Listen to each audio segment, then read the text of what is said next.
Lead Radio LR 106.3 Ibadan.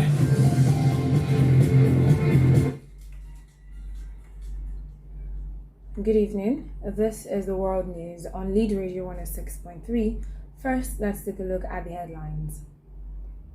On the local scene, states warn federal government not to tamper with funds accruing to them. Lagos state government shuts down Christian schools over child pornography. On the foreign scene, China reports 3 dead in latest COVID outbreak. In sport, league management company slams 9 million naira fine on Kano Pillars, banishes team to Abuja.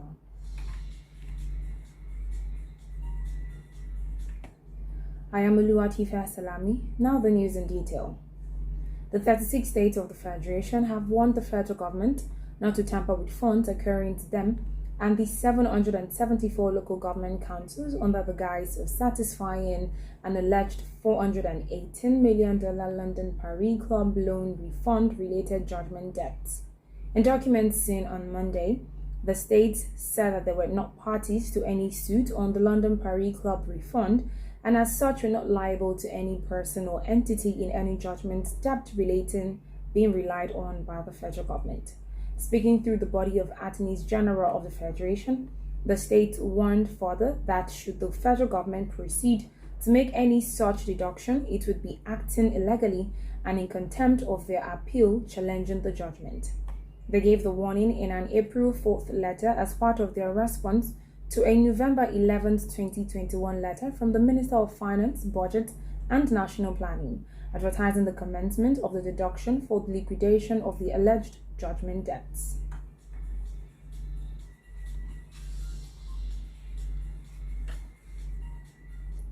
The temporary relocation of people from their residences to their hometowns during a census is one of the major factors frustrating the exercise in Nigeria. A senior official of the National Population Commission, NPC, said this today.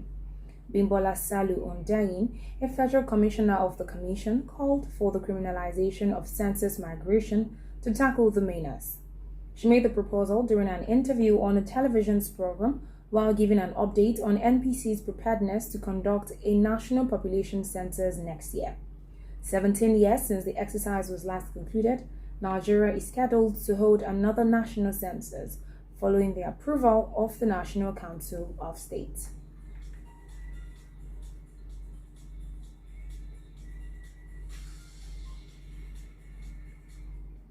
The National Drug Law Enforcement Agency, NDLEA, has intercepted a large consignment of cocaine smuggled into the country through 3 major international airports in Port Harcourt, Abuja, and Lagos.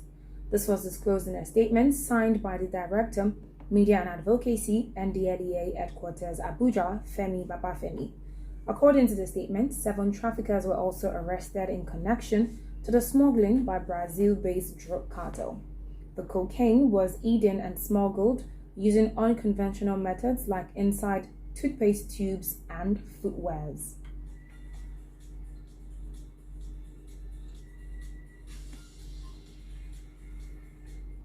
The Nigeria Center for Disease Control, NCDC, has said there is an increase in the number of discharged cases for the coronavirus pandemic. The center, in a situation report released, also said there was a decline in the number of samples tested from 83,642 recorded in week 13 to 68,911 in week 14. According to the report, the NCDC said 25 out of the 4,416 inbound international travelers it tested were positive, which was a decrease compared to 70 reported in week 13. However, there was an increase in the number of outbound travelers who tested positive for the virus in week 14 as compared to week 13.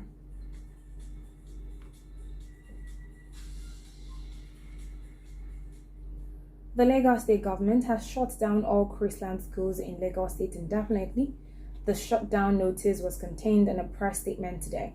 This followed a controversy generated over an immoral act engaged in by students of the school during a trip to Dubai.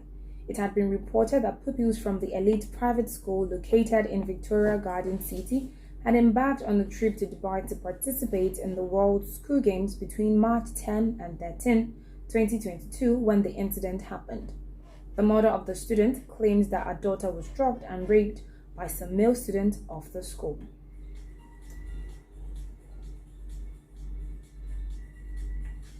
The governor of Ondo State, Rotimi Akeredolu's son, has backed his wife, Betty Akeredolu, and her for a bid for a seat in the Senate. He said his wife, whom he described as a workaholic, gender and human rights activist, humanist, and philanthropist, will be representing our people in our state of birth, Imo. Akeredolu made this known in a statement he personally signed on a 41st wedding anniversary.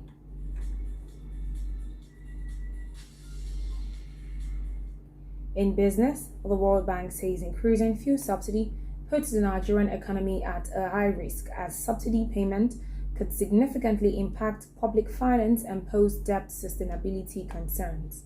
The Washington-based lender said this in a new biannual report.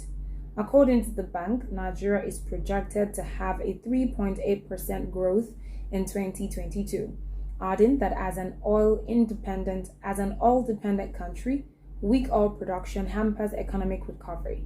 It added that increasing fuel subsidy poses a high risk to the country's economic growth despite the increase in oil prices.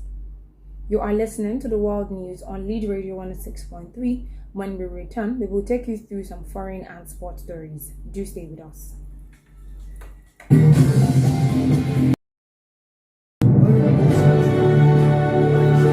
This is the World News on Lead Radio LR 106.3 Ibadan.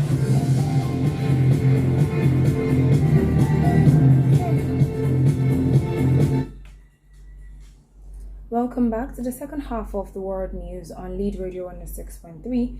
Now to some foreign and sports stories. On the foreign scene, China has reported the death of 3 people from COVID in Shanghai for the first time since the financial hub entered lockdown in late March. A release from the City Health Commission said the victims were aged between 89 and 91 and unvaccinated. Shanghai officials said only 38% of residents over 60 are fully vaccinated. The city is now due to enter another round of mass testing, which means a strict lockdown will continue in a 4th week for most residents.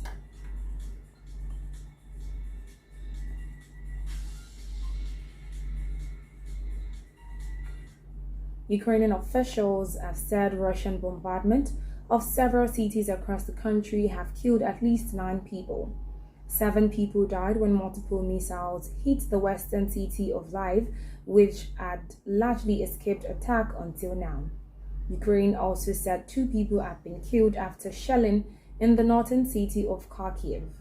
The capital, Kiev, and the southern city of Mykolaiv near the port of Odessa are among other cities where shelling is reported.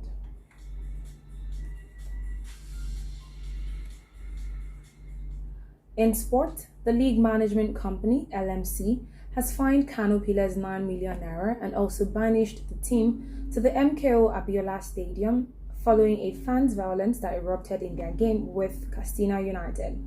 A statement by the LMC today said the Kano-based club violated the Nigeria Professional Football League (NPFL) framework and rules in the encounter at the Sani Abacha Stadium in Kano.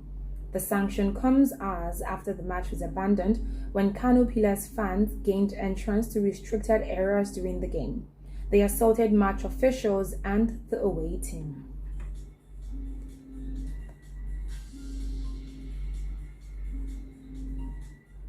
Bruno Fernandes will be fit for Manchester United's Premier League trip to Liverpool despite being involved in a minor car crash today.